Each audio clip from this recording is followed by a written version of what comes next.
This video is for the sophomores. This is 2021. And although you may have stumbled upon this at some other time, so that's great. I'm hoping to offer some tips on how to do body paragraphs for an essay. And this is also kind of assuming you already know a little bit about what a thesis statement is. So let's get started. This technique is called CEI Structure. It stands for Claim, Evidence, and Interpretation. So thinking about what your thesis would be, that perhaps you're analyzing a book. Right now we're doing some essays surrounding different types of freedoms and rights.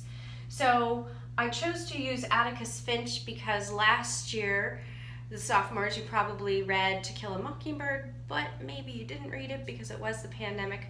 But you should know something about the To Kill a Mockingbird. So we could start with a very simple thesis statement. Atticus Finch is a hero. And this doesn't have a structural statement with it, but a structural statement might contain some reasons which would outline what I'm going to talk about in each of my paragraphs. So my reasons could be the kindness he has as a father, the type of citizen he is in the community, and how he's always being helpful to other people in the community, and then the type of ethical lawyer he is. So imagine that would be your essay and your ideas. And so you're starting with this thesis statement. Now for this particular assignment that you guys are working on right now in 2021, freedom of speech is an important tenet in a democracy. You could have this as your thesis. You might need to look up the word tenet. This is a good word. And so then you would have to think about, well, what kinds of examples am I going to be including? What kind of claim sentences are going to relate back to my thesis? So in my first body paragraph, I want to have a claim sentence either first or second. If it's second, perhaps there's some background information you wanted to provide. You definitely want to get away from the kind of structure you might have done in middle school. My first example is, my second example is, my third example, because it makes your paper kind of the same all the way through, and you want to liven it up with some different types of language. So if we're doing Atticus Finch, my claim sentence relating to this first paragraph about what kind of a father he is. As a father, Atticus Finch does his best to protect his children from the hatred in Maycomb, but because of Tom Robinson's trial, he knows that they'll hear some terrible statements about him. And then I'm going to move into my piece of evidence. An example of this is when. So you can use that kind of stem. An example is. And as you get more accustomed to this style of essay writing, you can spice it up a bit by having some different types of transition words, which we'll talk about later. Transitions are super important, but I didn't have room on my board today, so even though my paper has me talking about transitions, I couldn't fit it in. So that'll be a different time.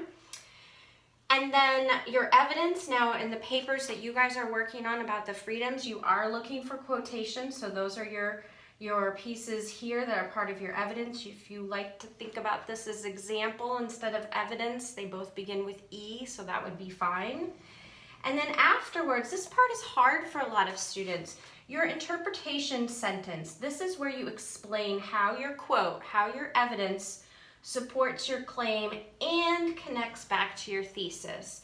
And lots of students struggle with this. So we'll work on it, we'll continue working on it.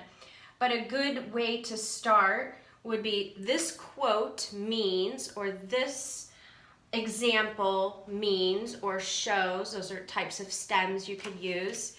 And that can be really helpful. You almost have to imagine that your reader doesn't know anything about your topic and you are explaining it to them. You are convincing them that you know what you're talking about.